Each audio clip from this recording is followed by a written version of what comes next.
Welcome back, everybody. Nuts and Bolt Sports, talking the NBA. Preseason is going on right now as we speak. The NBA is back, shortest off season of our lives. Raj, Jordan, Henry, as always, and joining us today, very special guest, Keith Richards of Nuts and Bolt Sports. How you doing, Keith? Good. Thanks for having me on. No, thanks for joining us. I know it took a little bit to get you on. We had a little technical difficulty earlier on in the week, but we're happy to have you here today. Sorry. We're in the preseason now. We're kind of getting into our season preview stuff, so we have a lot to break down in the next few weeks in terms of what's going to happen this season, what to look forward to. Today we're going to be breaking down our way too early sort of end of season awards predictions and discussing what we think a lot of these players are going to look like coming into the season. But it has been a bit since we've been here, obviously with the bit of the break because of technical difficulty earlier in the week. So Jordan, why don't you go ahead and just get us caught up real quickly on some news bits that we did have come up throughout the past few days. Yeah, of course. So the biggest news kind of out west, obviously Paul George signing the 5-year max. I think it's $226 million deal to stay with the Clippers. He did mention earlier in the week that he wanted to be a Clipper for life, which was met with a lot of jokes because we've heard Paul George say that before, but it seems like he's intent on keeping his word. It definitely solidifies the Clippers a little bit moving forward because there was kind of that black cloud hanging over them with Kawhi and Paul George possibly being able to opt out after this year. But at least one of the two is going to be staying for sure. We know he kind of has playoff struggles, but at the same time, he is still, a top 30 player in this league and someone that's going to be very useful for them as a building block going forward. The other big news, obviously, that we'll discuss here at a little length is James Harden, not reporting to camp for a couple of days.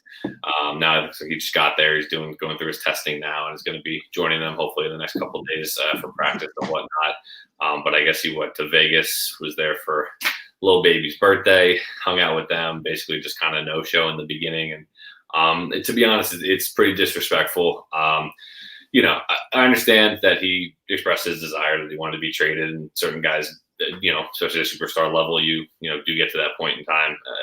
All the guys have done it, right? I mean, guys from Kobe to Shaq, to even other guys back in the day have all expressed their desire to be out at certain times. But to be honest, he's completely 100% wrong here.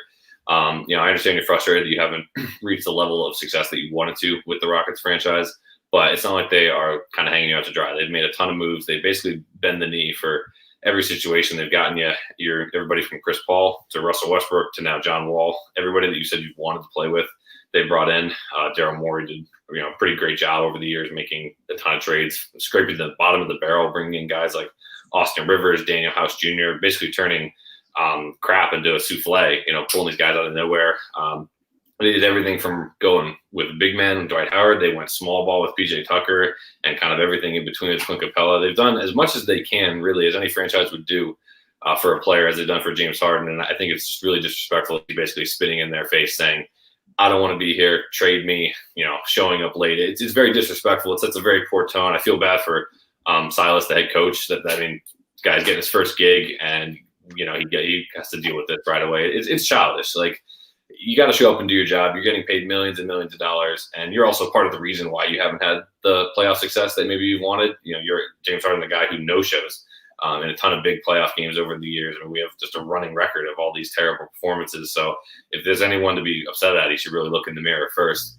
Again, it's not like he's playing with bad teammates. You look at mid-2000s, Raj, your buddy LeBron played with some pretty bad Cavs teams, and took them as far as he could. Same thing with Kobe. He played with kind of some crappy players in the mid-2000s, and both of them were not happy with their situations. Kobe even requested a trade and really wanted out, but at the end of the day, they still showed up and they did their jobs. And things, for Kobe got better. LeBron made his decision when it was legally allowed to, when he had free agency. So for Harden to do this, it's just really disrespectful. It's something that I think should go on his resume at this point. This is utterly ridiculous. And I hope that Houston doesn't trade him. I hope that they say, listen, under contract for the next couple of years, you show up, you do your job. We're going to still try our best to make things better around you, to put you in a position to succeed. But at the end of the day, it's a pretty poor way to start the season for James Harden. Keith, on this podcast, I don't remember the last time we said something nice about James Harden. I'm curious, do you have anything nice to say about James Harden, or are you kind of on the same page as Jordan here? No, I don't have anything nice to say about James Harden. I will say it has been in Houston kind of a double-edged sword. On one end, you did have James Harden who hasn't performed in crunch time and playoff games as well as he does in the regular season. But on the other end, you did have Daryl Morey, who was doing God knows what with that team in that lineup. So, I mean, I feel for James Harden a little bit in that sense. But when it comes playing time, Daryl Morey isn't on the court. James Harden is. He just hasn't performed the way people thought he would, or as an MVP, to be honest, when it matters. So he can put a little bit of the blame on Daryl Morey, but at the end of the day, I just don't think he's that dude, and he continues to prove that every season. Henry, do you have anything that you wanted to add to that? I feel like we all have kind of the same feeling about James Harden, especially on this show. I know we gave him a lot of crap, but I think, like I said, it's very irresponsible, especially for the way he's doing it. I mean, we're in the middle of a worsening pandemic. He goes to a club and everything, and now God knows how long he's going to be out for the beginning of the season, like with testing complications and everything. The Rockets required him to test negative 6 times. And I find that pretty funny because I saw a tweet that said, if you want him to go 0 for 6, just tell him it's a game 7. And that kind of sums up sums up his performance and his behavior with the Rockets, especially in the most serious and most complex situations. I was excited to see a John Wall and a James Harden duo, see how much they can match, especially with John Wall being healthy, having DeMarcus Cousins, having that chemistry since Kentucky. I'm like, you know what, Daryl Morey probably did something right with his team. He's done it. It just hasn't worked out in other years, but it's a new year, it's a new season, new players, but James Harden just messing it up. I know we all know he wants out. He just requested a trade and everything. And the Celtics are in that trade rumor, and I said, hell no, I don't want that. Keep that man out of Boston. Don't let him touch that. Keep him away from Tatum, please. Yeah. No, but hopefully for any situation in terms of if he does get traded, let's say to the Bucks or to Philly, he doesn't become that cancer for that team. Or maybe it can be a Jimmy Butler situation. How Jimmy Butler really wanted out of Minnesota, and it was really portrayed that he was a cancer, blah blah blah, and all this stuff. And then getting to the right team like the Miami Heat, that happened for Jimmy. Can it happen for James Harden? Maybe. He has a talent for it, but does he have the attitude for it really? I mean, you saw what he's been doing all offseason. He hasn't really, he's been with Lil Baby most of the time. So, I think it's fitting that he's been hanging out with Lil Baby because, you could associate anything with James Harden as well. So. Exactly. I don't think I've ever heard anyone ever say anything bad about James Harden, playing with him. Not that I've ever heard. Chris Paul and him butted heads, didn't they? Well, Chris Paul the easiest guy to play with, but it's not like he's playing with bad teammates. I can understand if, if you're LeBron playing with all the crappy guys he played with, Ilgauskas past his prime and all these other kind of Boobie Gibson and those kind of guys, or if you're Kobe playing with Smush Parker and Kwame Brown for 3 years, you're probably I get that you won't be upset, understandable. I get it. But you've played with Chris Paul, who was maybe not at the level we're used to seeing, but was still pretty good for them. Russell Westbrook, we know what he brings to the table and what he doesn't, but he still averaged a career high in efficiency last year, basically playing alongside Harden. You've had Dwight Howard before he kind of fell off. You've had Clint Capella, who's serviceable. They've had plenty of good rosters, and Harden is a big reason. I mean, he's obviously good enough to get them to the playoffs and is very talented in his own right, but it's not like he's been playing with crappy players and has been getting no help from management. Whether you like what Morey's done or not, which it's fair to argue both sides, he at least takes the swings. He doesn't always connect, but he does a lot more than other GMs will. And I think if Harden does stick around Houston, he's going to see that there's going to be a little bit of a difference with Morey gone. But yeah, it's just, I don't know. He's whining for no reason. He wants to take his ball and go play with 2 other superstars, whether it's in Philly or Miami or Brooklyn, and that's just, that's ridiculous too. The fact you want to make that. I think part of his problem is that his style of play is so particular and ball dominant that it's really hard to mix him with other superstars. When they said, "Oh, if he goes to Brooklyn, they should be championship favorites," I didn't believe that for a second. One ball. There's one ball, and people who want the ball in their hands every time. So that wasn't going to go well. We'll see how he does with John Wall. I don't know. It's just the way that he plays is just so hard to mix him with someone else. I'll be honest. If he causes any more, this is why I'm not like in the front office of the NBA, because I'd be very petty and that destroys relationships. But if I was Houston, he keeps causing problems throughout the beginning of the year, skipping practices, all this other, whatever else he does. If he did that, I would trade him, but I wouldn't ship him to a contender. I'd be like, hey, Detroit, like what's going on? You want to make a deal? Give us Derrick Rose and 3 firsts, and you can have him. Like I would pull something like that, send him out to Siberia where he could rot there for the rest of his career. That's just me. I'm a little petty, like I said. All right, we've spent more time on James Harden than I would have liked to. So let's go ahead and get into our main topic here. Let's get into season ending.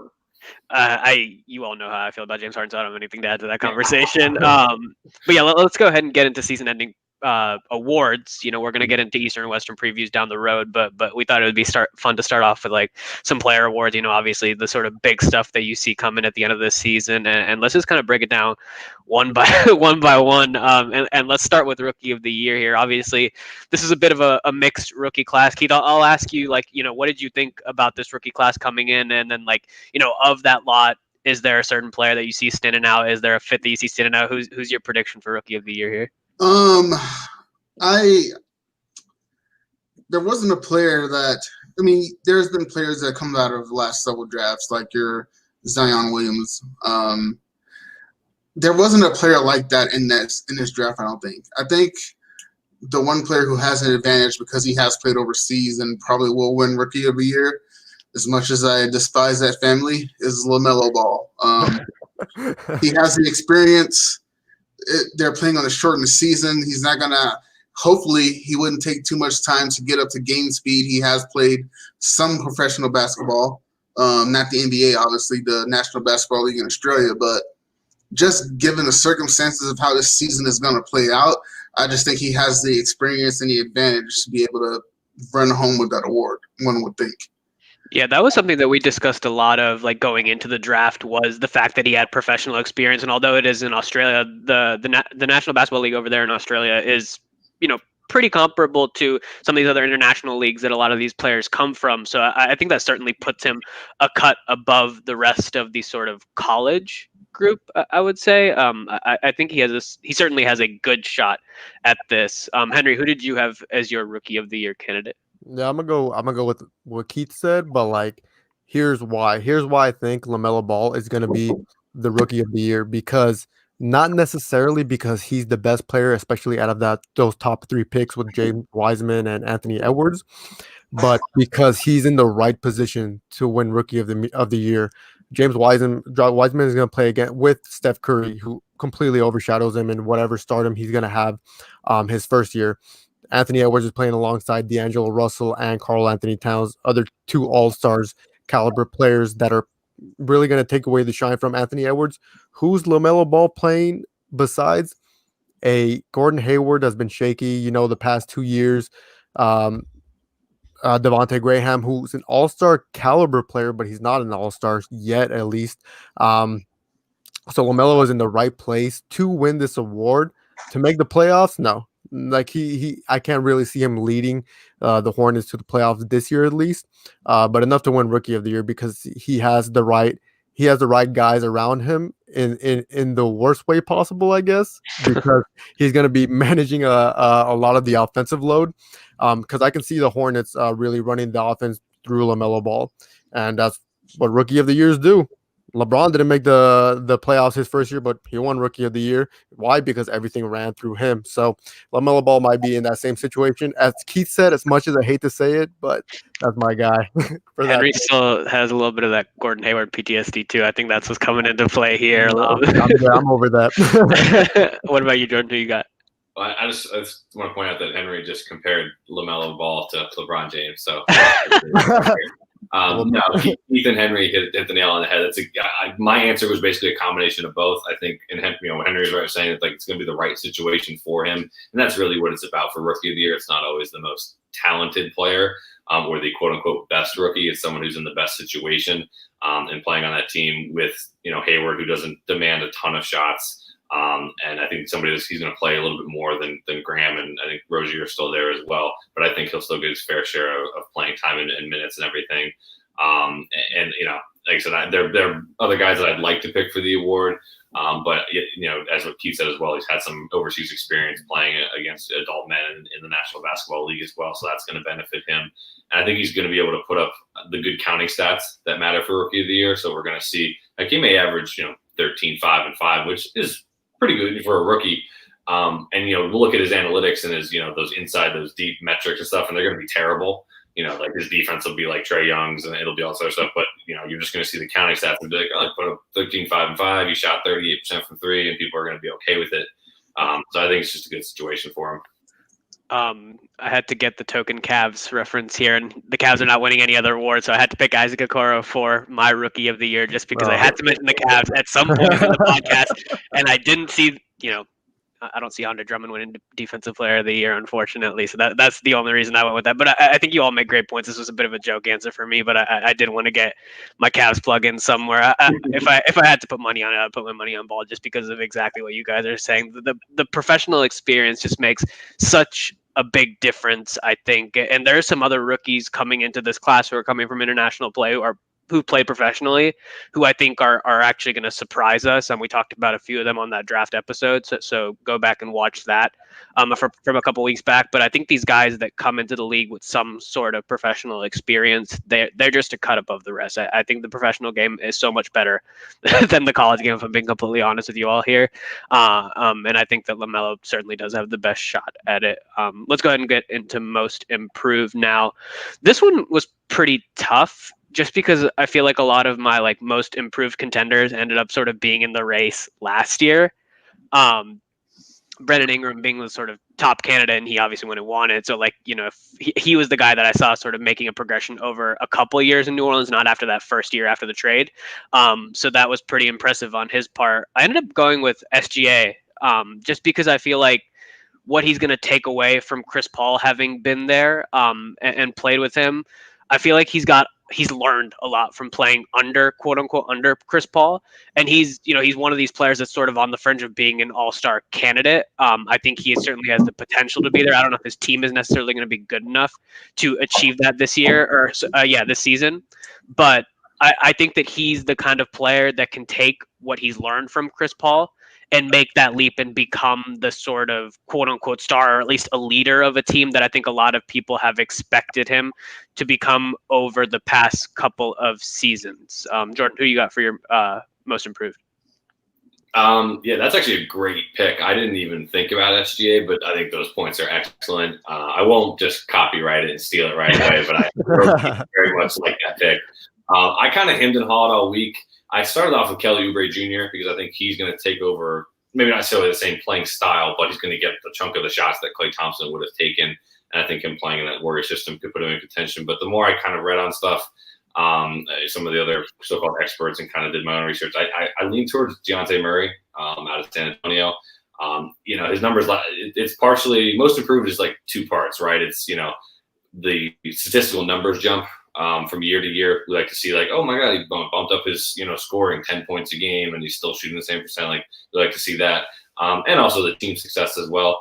That's going to be a little bit tough because I don't know how the Spurs are going to necessarily make the playoffs this year with the West being so crowded and their stars and DeRozan and Aldridge they're not getting any younger or any better. But I think he only averaged 11, 5, and 4 last year.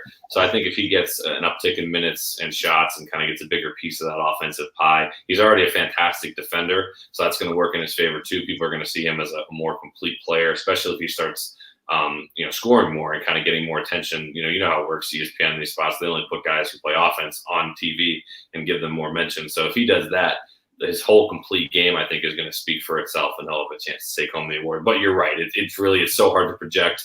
You never know who's going to be taking the leap. So my guess is as good as anybody's. Yeah, I mean, last year, Luka was in contention for most improved. That's how drastic and how far sort of reach this award can really have.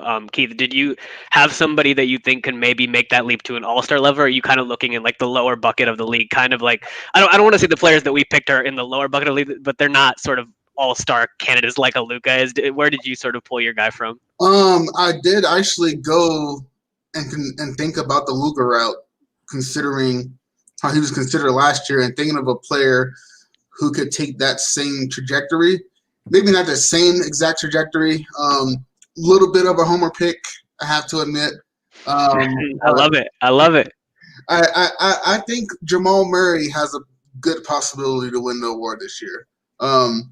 He's entering his 5th season. We here in the Denver area have just been waiting for him for 4 years to finally figure it out and get it to click on offense.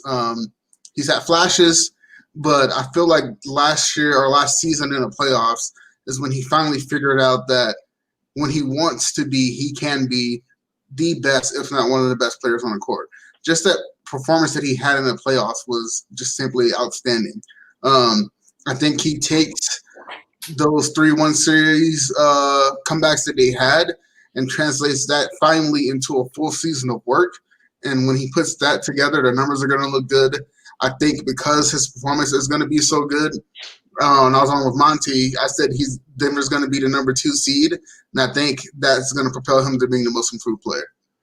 Keith, you and I need to have a conversation off the air because if you've been paying attention to this pod, I'm a massive Denver fan because my brother is a hardcore Nuggets fan. So I've been hyping up the Nuggets since Jokic was drafted, pretty much, and I'm really excited to hear that pick. And I think that's actually a really interesting choice because he is in that sort of right on the cusp of becoming an all-star, and I wonder if he carries that momentum of what he had in the bubble and that postseason into this season, and it really does that because he wasn't an all-star. He hasn't been an all-star yet. Jokic is the only quote-unquote actual voted in all-star on that team. So I think hasn't played like it until this last postseason. So that's a very good. He earned that massive contract, and then he kind of dropped off, and he had injury problems and whatnot last year. But then when it mattered most, he showed up, and I love that pick. I think that's actually a really interesting pick that we could certainly see happen. I think. Henry, what do you got to add to this? Lakers on 5. just want to sneak that in there real quick. I don't know how you guys are gonna feel about this, but I picked DeAndre Ayton, and hear me why. So Chris Paul's on the team now, and Chris Paul is one of those players that really makes everybody else around him better. Now, the Suns are coming off that 8-0 run, so they have their own momentum. If we're going to talk about momentum, the Suns have their own momentum. Like, the whole NBA was kind of rooting for them in terms of fans and stuff. Devin Booker's only going to get better. They have a leadership veteran presence like Chris Paul on the team, and DeAndre Ayton is going to hit that bridge now where he's going to be there to take the leap. Monty Williams is an improved coach. They have the right pieces around them now. And if you come to think about it, like, how many dominant big men are there really in the league? Not that many. I think about Jokic and Embiid and then Giannis and then, other names like they struggle to come to my mind. Anthony Davis. But when I think about DeAndre Ayton, I mean, he was the number 1 pick for a reason, coming out of Arizona. He has that mass potential, and mass potential sometimes takes the right pieces and the right timing for it to really, prosper during the regular season, at least. Now, like I said, Chris Paul, Monty Williams is proven to be a pretty solid coach for the Phoenix Suns for years to come. Devin Booker is probably going to, be averaging at least over 26 points a game. He's going to have that dynamic around him to make him better. There's so many questions about like how consistent can the Suns be? Are they actually going to make the playoffs? But I can see DeAndre Ayton making that jump for, this year, and I hope he does because number 1 picks usually don't lag this much to make this type of jump. But everybody has their timing. There's some players that it takes 6-7 years, to make some noise in the league. And when I think about players like that, I think about players like, let's say, Kyle Lowry. He didn't find success until later on into his career. Hopefully that doesn't happen with DeAndre Ayton, but I do have a lot of hope for him, especially for most improved player. Aside from that, I couldn't really think of anybody else. But DeAndre Ayton. All right. Should we go ahead and transition into 6-man now? I know this is one that I had a lot of trouble with as well, just because you don't know who's going to really be coming off the bench until you see the lineups and whatnot. And the guy that I picked is certainly sort of a fringe guy here. But Henry, I'll let you start us off. We'll do a little bit of a snake here, and you just finished your most improved. Why don't you give us your 6-man now? Okay, that's the thing. It's kind of hard because you're right. We don't really know which players are going to be consistently coming off the bench and who's starting and whatnot. But if it's going to be the same situation as last season, I have Tyler Hero. I think Tyler Hero has all the confidence in the world right now. He's doing collabs with like Jack Harlow and everything, and I know that's just going to boost his ego on the court. And you know what? That confidence boost is going to usually translates to their game. So these players try to find their own swagger and stuff early on in their career.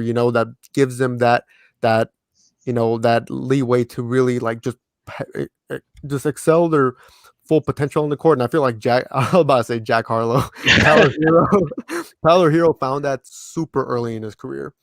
I mean, when he scored 37 against the Boston Celtics in the Eastern Conference Finals, I didn't really expect that, but he was the best shooter coming out of his draft class from Kentucky. I think John Calipari does an amazing job molding his players to be NBA ready, and Tyler Hero is a perfect example of that. Did he have, could he have won Rookie of the Year himself? Yeah, hell yeah, he could have. He was a huge part of that Miami Heat run, and now he has that. He has that finals experience. Now he has that deep playoff experience, and he has these type of experiences that some players in the league don't make it to at all. And Tyler Hero already embraced all that. So what else is going to happen this year? I know there's going to be a lot of logistics and stuff with and implications of yada yada yada. But talking about just the game itself, I think Tyler Hero is made to be Sixth Man of the Year this year. But yeah, it's weird because is he going to start? Is he going to come off the bench? I know, Raj, I feel like that's what you've been referring to, right? Yeah, I also Tyler Hero. No, just a matter of like where did he end up? Did he end up in the starting lineup? Did he end up off the bench? I imagine that Miami's going to run with a pretty similar lineup to last season. I know Jay Crowder's not there anymore, so that could impact the way they run it. But Jay Crowder didn't start every single game that he was there in Miami, so I'm expecting Hero to still come off the bench behind Duncan Robinson, and basically everything that you just said. He's a good player. He's a very, very good player. He could have, he was definitely in the Rookie of the Year contention. He's got that finals experience, and he's got the swagger. He's got the hype behind him. He's a name that everybody knows. I wouldn't be surprised by it at all. Jordan, who do you have for your sixth man? Yeah, I mean, I agree. Sixth man of the year is tough because we're not sure who's going to be in and out of starting roles. If Tyler Hero does come off the bench, it won't be for much longer. He's going to be a full-fledged starter at some point in his career, and we're going to look back and kind of, it'll be funny like that he started out on the bench. I went with the other Ball brother, Lonzo, who I still have a lot of stock in. From everything I've read, it seems like they're going to be starting Bledsoe and probably Redick just to help space the floor with Zion and Ingram and Steven Adams. So Lonzo's prepared to come off the bench at this point, but I think he does a lot of good things. And we know, he's got the issues with, LeVar is LeVar, and, he's got his shooting issues as well. And he didn't really play very well in the bubble, but I think during the regular season itself, before the bubble, he was playing at a pretty high level. He's a pretty good defender. We obviously know his passing abilities there. And if he continues to on an upward trajectory with his three-point shot and finishing at the rim, we could see a world where he comes off and provides a really good spark for the Pelicans, especially if they're making a playoff push. And he could throw up something like 13, 7, and 7, just kind of not be kind of like a jack of all trades but a master of none type of situation. And so that's why I have for Sixth Man of the Year. And that's what a lot of people expected out of Lonzo, right? Coming into the league, I don't think anybody really expected him to be a star, but to what he's never going to be a 20-point a game scorer. Like if you have that thought, it's just not going to happen. He's basically going to be like the B to B plus version of Jason Kidd, which is not a bad thing. Like I think he knows what he is, and I think he's very good at staying within that. And that's why I still have a lot of Lonzo stock. I still think he's very good, and he's going to be good for the Pelicans. Yeah, Keith. I didn't know you were a Nuggets fan, so I would have loved to have seen you. Coming in after last season ended, I would have loved to have seen you pick Jeremy Grant here, but he obviously went and betrayed us and went to Detroit. So what do you got? You got another Denver player? Or you got somebody different for us? I got somebody different. I think it's a player that's a little bit under the radar. I went with Spencer Dinwiddie from the Brooklyn Nets. A bad pick. You got Kyrie Irving, who's going to be coming back. I was a little bit hesitant with picking him because it's very possible with Kyrie Irving's injury history that he will end up starting a lot of games this season. But assuming the best, assuming Kyrie plays a full season, he will be backing up Kyrie. He's going to be coming off the bench. He had a really good season last year, or I keep saying last year because it's so weird, but last season he had a really good season. He averaged almost 21 points, almost 7 assists a game, mostly against starting competition. So most of his time will be against second and third units. So I don't think he'll average those numbers quite like he did last season, but he's in a good position to shine a little bit more with Kyrie on the team, with Durant on the team, probably playing sometime with Durant as well. So I think he is someone to look out for this season. I actually really love that pick because Brooklyn, I mean, Dinwiddie was at a point in All-Star conversation as well. He was right up there because he had Brooklyn in playoff push, 2 seasons in a row, basically. And a lot of people have been sleeping on him, and he's a really, really talented guy. And yeah, exactly what you're saying. If he's coming off the bench and he's playing against second and third unit players, and he's putting up 20 plus points against starters, can you imagine what he can do against bench players? That was somebody that I didn't even consider. And maybe it was because of exactly what you said, Kyrie's injury history, that I expected him to eventually slot into the starting lineup. It's a big if Kyrie's going to play a whole season, but yeah. Assuming he at least plays more than he did last season. I don't think Dinwiddie will start enough games that he cannot be considered for that award. Yeah, he should get it too. Honestly, like as a joke, if he plays good minutes off the bench and is more efficient, and if he takes over Kyrie's duties for speaking to the media, and he kind of pulls double time, definitely got to put him in consideration. I mean, that's teammate of the year. Dinwiddie's up and down with the media, though. He said some weird things in the past that they haven't gotten him in trouble the way it's gotten Kyrie in trouble, but you could tell he's a little bit of a goofy guy. You have something to say, Henry? Henry, look like you were about to say something? No. I was just going to say I agree. Okay. All right, cool. Let's go ahead and get now into Defensive Player of the Year. I know we have some overlap here as well, but I'm going to continue the snake thing. And Keith, I'm going to let you start with your Defensive Player of the Year. It was another tough one to pick. And really, I had 3 players in mind. Anthony Davis, of course. I thought of Rudy Gobert. But I think we're going to see a repeat with Giannis. Just because he was amazing last season, but he is going to be so hungry, I hope and think, from the team's disappointing performance in the playoffs that not only is his offensive game going to improve, but his defensive game is going to improve as well. I think AD is a really good defender. I don't think he'll slip defensively, but with Montrezl Harrell, Wesley Matthews being added to the Lakers, some of his responsibilities on defense are going to be taken away, at least ease a little, to take some of that burden off his shoulder. Giannis is not going to have any burden taken off of his shoulder. It's going to have to be the Giannis show. Defense is probably his strongest suit outside of offense. Offense he needs to work on, but defense is something he's always been good at. And I think he is going to take another step forward and be even more dominant this season, mainly because he has to. Giannis is a good pick. Obviously, he is the reigning Defensive Player of the Year.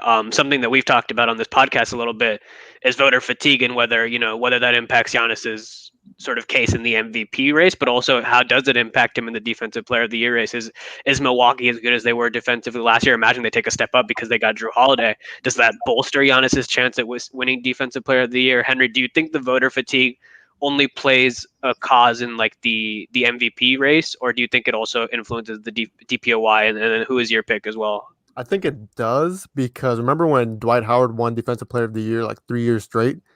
There was no voter fatigue there because he went back to back. But I feel like it can trickle down to other awards. And it's funny that you mentioned Drew Holiday, because that's my pick for Defensive Player of the Year. And that's where voter fatigue comes in too. Giannis already won it, but another Bucks player to win it, is only, like you just said it right now, with Drew's presence, their defense is only going to get better. Eric Bledsoe was a good defender himself, but if we're talking about the best perimeter defender in the league, I think it's Drew Holiday, especially when this league is really driven by guards. And now Drew Holiday has the right pieces around him, like Giannis, Chris Middleton, to make himself better as well. I feel like he has a good chance to win Defensive Player of the Year, especially because I just like his veteran presence as well. I don't know if you guys saw that video where he was in practice, guarding Giannis, and that showed me, I'm like, he knows how to hold it down against the mismatches. And why? Because he's so gritty himself, and that's why I really, really like Drew Holiday with Defensive Player of the Year. Was there going to be confliction between who should get it, Giannis or Drew? I think if it comes down to that, then voter fatigue is gonna play in, and then there's gonna be like, give it to Drew, and I will want that too. I actually like that pick too because I'm wondering, like, Drew Holiday, who's a very well respected defensive player, more so even than his offensive game, which is also great. I'm wondering if he sort of gets a boost in votes because of the environment that he's in, playing with a good defensive team, playing alongside Giannis. Does that maybe help his case as somebody who is deserving of the award, who hasn't won it yet, and maybe should at least receive some votes? I wouldn't be surprised at all to see him sort of up there. Jordan, what are your thoughts on this conversation? Yeah, it's a good pick too. I'll save my Giannis kind of. It's not really like a take. It's just like my general comment on Giannis with these awards. I'll save it for when we do the MVP discussion last. But I picked Ben Simmons. I had him in the running last year and thought he was. I think he finished top 3 in the voting, and he was very deserving of that. I think he's only going to get better. He's obviously squarely in his prime. I think he's a very destructive defender, can guard multiple positions with his size. He's able to turn that quickly into transition, which only helps Philadelphia's offense. And the fact that I think Doc Rivers coming in there, I think he's going to set up a good system for success. He for all the struggles that these teams have had closing out in the playoffs, I think defensively they've usually been. He's always had some really good teams, even dating back to those Boston Celtics days with Garnett and Pierce and Rayon and those guys. He's always had good defensive teams, so I think he's going to create a good environment for Ben Simmons to he's only going to get better. I think he's going to be up there for league leads and steals. He's, obviously capable of blocking a lot of shots, and he's just a very good, disciplined on-ball defender as well. I had the same pick as Jordan did. I also had Ben Simmons here. The rare Jordan-Raj overlap. It happens every 15 episodes or so. But we were both pretty high on Ben Simmons. When we started this whole podcast thing, I think it was around the time that we were getting into discussing who's going to be all defensive team and whatnot. And Jordan and I were both praising Ben Simmons' defense on a decent defensive team. But exactly to what you're saying, I think having Doc Rivers there, whether or not it makes him a better defensive team, if he's a better defensive coach than Brown, that's a conversation to be had. But I think it's just fresh blood, and Ben Simmons already being up there, hopefully taking another step forward as an elite level player. I think that's enough to put him into the conversation. And the thing about Defensive Player of the Year, it might even be more competitive than the MVP race because, you mentioned Giannis and AD and Rudy Gobert and then Ben Simmons and Bam Adebayo. There's so many guys that could be thrown into this race. I think this, I've said it time and time again just on this episode alone, but this was really, really tough one to pick. Maybe the toughest so just because of all the names that I mentioned. And I went with Ben Simmons just because I feel like there's going to be a bit of a shift in Philadelphia's momentum. I'm hoping that it's more in the positive direction. And if they can take a step forward in a positive direction, I think it's enough to get them a certain level of acclaim that they just haven't gotten yet. And I think it'll manifest in Ben Simmons. And the difference between Raj and I, for the record, is that we both have Ben Simmons to win Defensive Player of the Year, but my second choice would be Anthony Davis. His would be Seti Osman. So there's Andre Drummond. Andre Drummond is my number 2. Oh, good luck with that. And it's pronounced Jetty, by the way. It's not pronounced Seti. Get it right. Get it right. If you're gonna insult me, get it right. It's pronounced burnt toast because that's. Let's go ahead and get into Coach of the Year now. This was actually, I keep saying these ones are difficult. This one was pretty easy for me, and I think that Luka is going to make a massive, massive leap this year. I don't think it's going to be enough to win MVP, but I think Dallas is going to make a massive jump in the standings. One of the most respected coaches in the league, Rick Carlisle, I think is going to be the one that's going to benefit from that more than even Luka does. I think whatever he does, he's acquired some new pieces here this offseason. I think Dallas is going to be also one of those teams that's going to be on the trade market to kind of make another step forward. And if Dallas exceeds that 50-win mark, I think Rick Carlisle is probably your front runner for Coach of the Year. I know a lot of people want Frank Vogel to sort of be in the conversation as well, and I think he definitely will be, especially because the new look Lakers and whatnot, and a lot of people think he deserved it last year. Last year's Coach of the Year race was pretty competitive, I think, as a whole. But I like Rick Carlisle just because I feel like he's going to benefit more than any other piece in Dallas will from Luka's jump. Luka's going to win MVPs down the road. I just don't see it happening this year in his 3rd season. I think he's still got another year or 2 left before he gets there. But I see Dallas making enough of a leap for people at the end of the year to say, we got to give Dallas something. They deserve something because they are one of those top 4 teams in the Western Conference, which I think they will be. Jordan, who do you have for Coach of the Year? Yeah, that's not a bad pick. Definitely, I think what helps Carlisle too is he's already, such a well-respected coach. He's one of the best coaches in our game, so that he has that kind of going for him. He's going to get a lot of credit already if they do take that leap. Like you said, there's a lot of choices, though. You never know which. We could have another Oklahoma City Thunder situation with somebody this year who overachieves that we didn't necessarily expect, or like that. I went with Stan Van Gundy. I'm banking it on the Pelicans, maybe not necessarily making the playoffs, but coming very close or sniffing that 8th seed out. I think he is a much smarter. I think he gets like put in meetings. He's kind of a goofy looking guy. He had the issue with Howard, and I'm not like knocking him for that. I just think that's the media sometimes the criticism he gets on like Twitter and other stuff. But I think he's actually a very extremely intelligent person. In terms of talking basketball, you listen to him on the broadcast. I think he's miles ahead of his brother in terms of coaching and his ability to know the game. Like it's not if Jeff Gundy never did NBA again, I'd be okay. Stan is actually very smart, and I think he's going to be able to come in there and maybe not connect with those guys because he's got a lot of young guys, but he's going to get through to them. I think he's going to install hopefully a better defensive system. He's had good defensive teams in the past, and if he can just take them on the next step forward.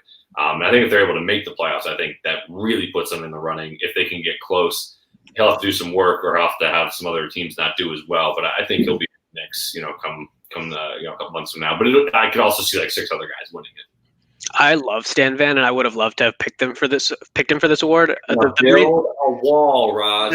The reason I didn't pick him is because the West is so competitive, and I don't see New Orleans breaking into the playoffs yet, and I just don't see a coach that's not in the playoffs winning coach of the year. That's okay.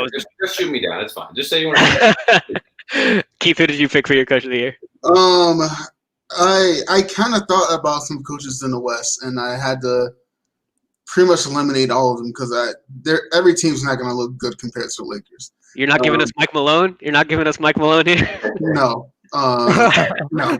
Not quite. He's a good coach, but not coach of the year. Okay. I went with Doc Rivers for the Sixers. It's tricky questioning his championship pedigree as a coach. He only won one NBA championship, went to the finals another time and lost that one. But really you have to think about the competition he was playing against. When he went to the finals and won, he was playing against a young LeBron with bad teams. Then he had to play against prime LeBron with good teams. Then he went to play with the Clippers, playing against teams like the Warriors, the Rockets, Kobe in his last years. He's not the best coach in the league, but one thing we can say he's good for sure is turning teams around. And it's funny to try to think of the Sixers as a team to turn around, but they've looked so bad in the last couple of postseasons they've been in. I think Doc is going to make them look so much better. I think they genuinely have a chance under Doc to make it to the Eastern Conference Finals. I don't know if they can win it, but they'll be a contender. Whether he's going to push them to a championship or not, I don't know. But I think he's a good enough coach to make them play more to their potential than other coaches have so far. So I think he's going to win that award this year. I love the point that you brought up about turning the Sixers around because storylines are so important in a lot of these races. And if Doc is recovering from, I don't want to say a bad phase, but he certainly had a bit of a downturn there in those late years that he had in the past couple of seasons. So if he can come and he can sort of turn his success around, but then also turn Philly's success around, I think that's certainly enough of a story. And especially if Philly can sort of get over that hump that a lot of people have expected them to over the past few years, I think Doc is a good enough coach to do that. And I can certainly see him being in that top 3 sort of contention and maybe even winning it. Henry, who did you have? I got Ty Lue. I know. I'm going to kick you out. I'm going to kick you out. I don't know. I'm joking. I want to see what you guys will say. Hell, but I'm honestly torn between 2 coaches, Monty Williams and Lloyd Pierce. For those that don't know who Lloyd Pierce is, that's the head coach of the Atlanta Hawks. If I keep talking about being in the right place in the right time with the right people, that's both teams right now.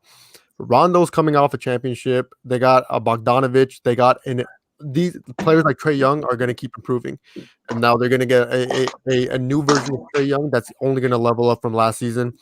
And Lloyd Pierce, he's a young, hungry coach that I can see the Hawks being a surprising 6th or 5th seed in the East, especially if there's still problems within Philly itself. And you know what? I like what Keith was saying. I give a lot of credit to Doc Rivers in like turning franchises around, but also Doc Rivers has to run into a lot of problematic players, and he's going to run into that maybe with like Embiid and Ben Simmons, conflicting chemistry and stuff.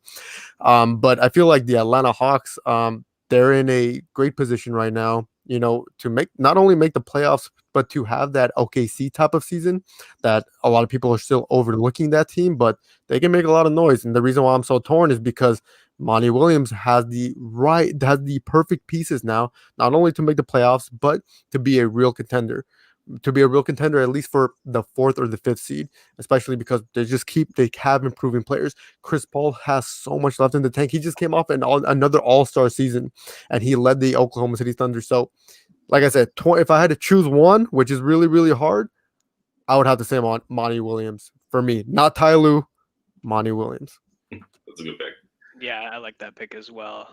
Let's go ahead and get into now the most big one. The most interesting. Yeah, maybe. A lot of thought went into this one more than I think any of the other awards, and I I ended up just going with my heart, and I picked LeBron because he's got. I pick LeBron every single year. It's not a surprise that I pick LeBron every single year. But I think he's got a sort of. I think this season more than any other. You're the Lakers fan. Come on now. He's got that sort of backing this year because of what he did last season. And I think talking about storylines and whatnot, and LeBron's been sort of on the fringe. Every year he's top 3 pretty much in MVP voting, but it does go back to that voter fatigue a little bit. Him winning 4 MVPs in the span of 5 years. That certainly does play a part in it, but it's been so long since he's won. He's back. I feel like he's earned the good graces of everybody now at this point. He won a championship in Cleveland, sort of did the redemption there. Now he's gone to LA, especially in the whole sort of Kobe scheme of it all, and sort of brought it home to LA as well. There's a lot sort of backing LeBron here, and I think we went into last season and he acknowledged it. People were saying he's washed. Now people are not saying that. People know that he is still the best player in the league. He's still the best player in the world. I don't think there's any disputing that. We all picked LeBron as our number 1 when we ranked our players going into next season a few weeks back. If you're going into the season ranking LeBron as your number 1 guy, you've got to pick him as your MVP. It was that simple for me. Jordan, you're shaking your head a little bit. No, I mean, I me, I'm obviously LeBron being contention for MVP means the Lakers are going to be doing well, and that's great.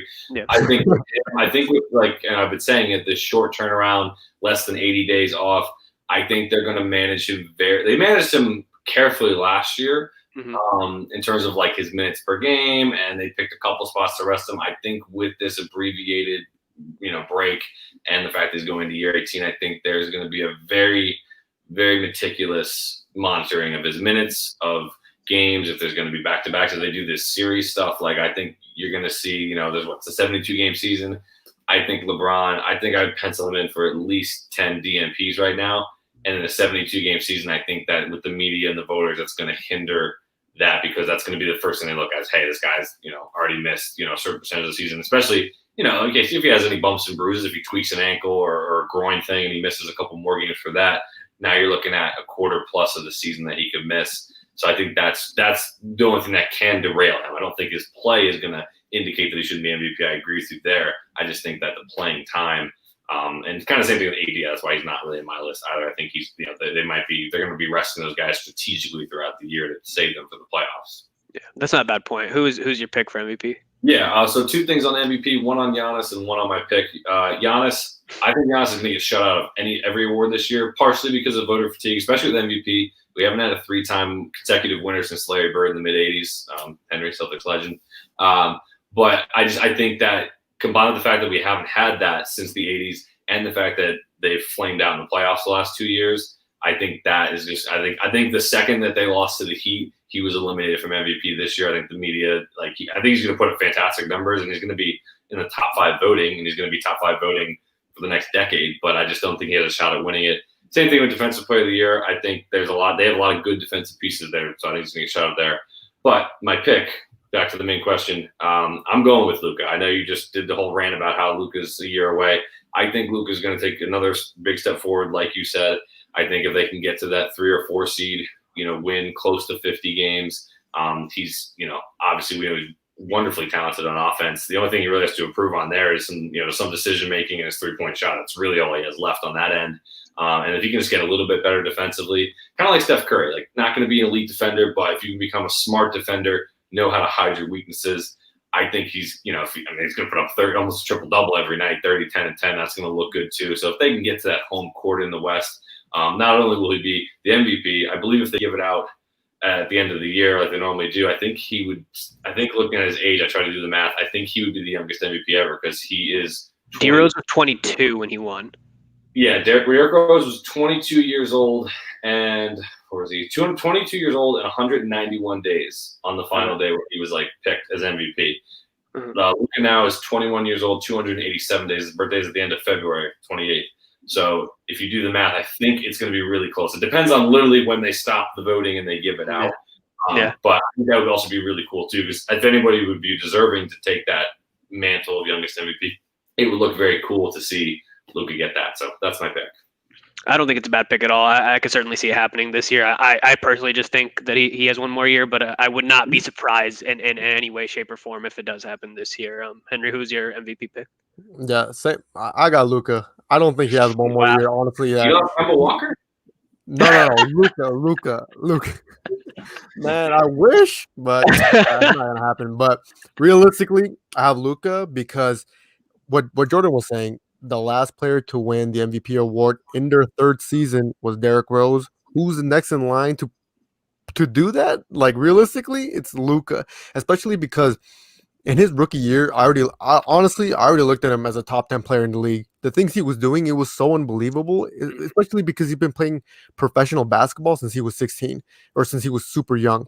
So he's got too many quotes saying how easy it is to score in the NBA. I'm like, there's no way this man's trajectory is not insane. And it is, because his second year, he just leveled up to an extent that I found it unbelievable. Honestly, I was like, I didn't expect this type of improvement from last season. Usually, if the Tyreek Evans effect, if that happens, the rookie season, they have a phenomenal rookie season, and then sophomore year starts plummeting a little bit by little. I was like, you know what, that happens. It happened to Blake Griffin. It kind of stagnated from there. Luka just went up from his. And it was so insane. I was like, but he was doing it in such a miraculous way, and his numbers were crazy. And his playoff performance too, when Porzingis went down, he completely took over. So it clear cut for me, at least. Well, not clear cut because there's so many players in the league, and LeBron can be MVP. But we said that last season. I said that last season, but voter fatigue is going to play in. That's realistically, the NBA is looking for a new face. I'm gonna tell you that right now. Jordan's tweet almost made me cry earlier, talking about our players generation getting older and older. And that's true. They're on their way out. They're in the last part of their career. So the NBA strategically is going to look for that new face. And who's going to be that new face? Luka Doncic. So that's my take on it. Come on, make it 3-on-1 against Raj. I'm hoping Keith goes. He didn't give me Mike Maloney. He didn't give me Jeremy Grant. Give me Nikola Jokic here for this pick at least. Hopefully, Jokic has done jack all As off. much as I love the Denver Nuggets, there's been one player who I've watched pretty much every game he's played nationally since the very first time he stepped on the floor against the Sacramento Kings, and that's LeBron James. There is a thing of voter fatigue, but when you look at voter fatigue and how they've handed out the MVP in the past decade or so, it's either if someone does something extraordinary, like when you had a Russell Westbrook average a triple-double for a season, or they pick the best player from the best team. And then we think about this season, you compound that to LeBron will be the best player on the best team and overwhelmingly the best conference in the West. They look for reasons not to give him MVP. I don't think they have a reason this season not to give it to him. If he plays like we all expect him to, he's the best player on the best team, I don't see why he would not win MVP this year. That's a great point, actually, because I think that LA will probably have the best record. Maybe Milwaukee will still be there in the regular season, but because of the voter fatigue thing, that does sort of take Giannis out of it more than LeBron because he hasn't won it recently. And if LA is the second best record in the league, I certainly see that being a massive, massive case for LeBron. And I didn't even think about that. I'll let Jordan and Henry chime in here first. I know you guys already talked about LeBron a little bit. Does either of what Keith or I say swing you a little bit more in the LeBron direction, or are you kind of firm on LeBron, having the rest and having a little bit of the voter fatigue to really take him out of it this year? Go ahead, Henry. I was gonna tell you, you know what Keith said right now, and it's 100% true. LeBron is gonna be the best player on the best team and he's right about that, about the on the overwhelmingly better Western Conference. Mhm. If this was in the East, LeBron, he owned everybody in the East. But now he kind of does the same in the West, and this is where a lot of critics came in. Were like, LeBron's not going to play well in the West. He's going to get exposed in the West. Now he won a championship. He has all that momentum. He's still ESPN's rankings. You can talk all you want about him. I have my questions, but I think everybody had a consensus that LeBron is number one. Raj, what you were saying, that I feel like the media and other voters try to find ways of not to vote for LeBron, because I think it's kind of clear cut every single year. There's so many players that talk about every year it should be LeBron, which is true, which is actually true. He kind of controls the league. He's like the Thanos of the league. Like, yeah, like I don't think you want to give him that much power if you want to like give him MVP every year, but it doesn't necessarily like swing my decision on like who deserves MVP. But that's why, like, when I was like initially stating who should win MVP, that's why I said it wouldn't be a surprise to me if LeBron does win the award in his 18th season. Last player to do that was Michael Jordan. Michael Jordan is the oldest player in NBA history to win MVP. Yeah. And I think he was 35 years of age. Now LeBron isn't slowing down. That man is bionic. He puts so much like money into his body and taking care of it, and he just lets like unparalleled talent in him. So best player, best team, best conference. That's like a recipe for MVP right there. The only thing stopping him is people trying to find that reason to not to give it to him, where Jordan and I come in. No, that's a really good that's a good marketing slogan, right? Like best player, best team, best conference. Like that's something Nike would come up with midway through. Because I mean, he does have the advantage that like it's almost like the reverse of voter fatigue. It's like, oh, we haven't had LeBron as MVP. It's since 2012, 2013. I mean, Raj couldn't even grow facial hair back last time LeBron had MVP. So, it's going to work in the opposite favor, which is, could work in his direction. Nothing of what you guys said is wrong, or I don't disagree with any of it.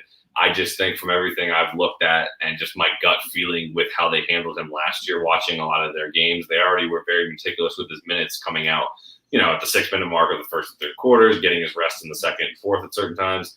Plus, I think if they had just brought back the same team or most of the same team as last year, then I think LeBron would have to work a little bit harder to keep them as the 1 seed, and I think he would definitely. He'd probably be my favorite. The fact that they brought in Dennis Schroeder, Montrezl Harrell, you have Marc Gasol, you have Wesley Matthews, you have all these pieces.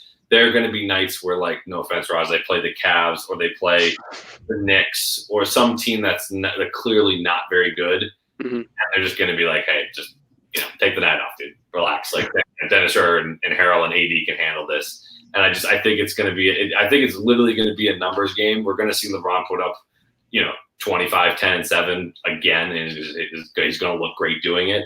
I just think that like you're going to get to the last week of the season, people are like, "Who's the MVP?" And you're going to hear those people that are like that have votes. They're going to be people that are on the panel and say, "Listen, I can't vote for a guy that's missed 15% of the season."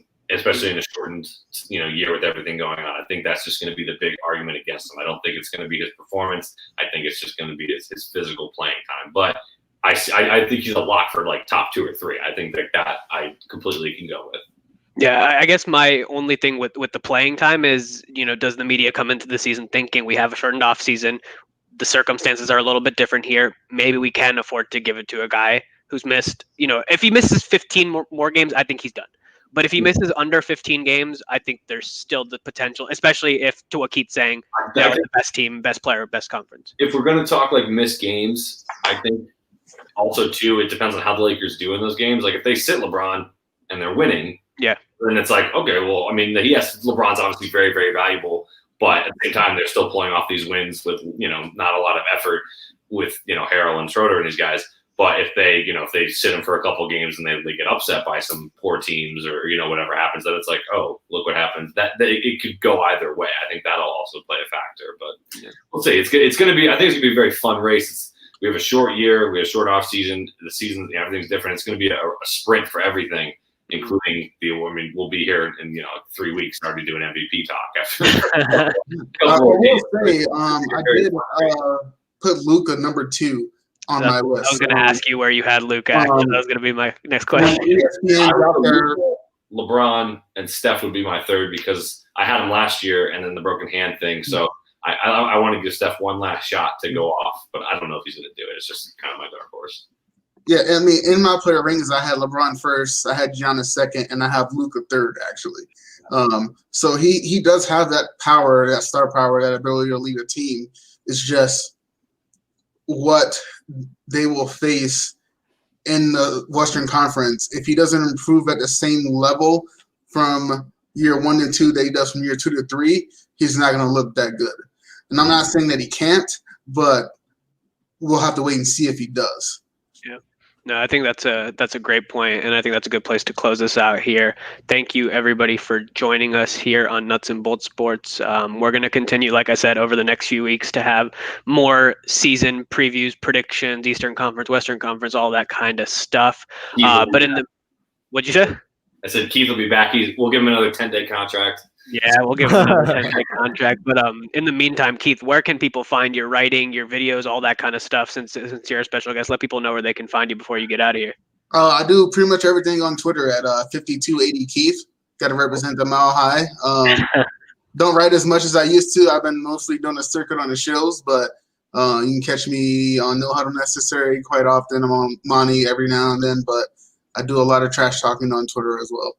All right, cool. Sounds good, man. And, you know where to find all of us. Also, be sure to check out the merch store. Thank you, Jordan, for dropping that link down there. Yeah, we'll be back here in a week or so talking Eastern and Western previews, so come back and join us with that. Thank you, Keith, for joining us as our special guest. We'll see you all next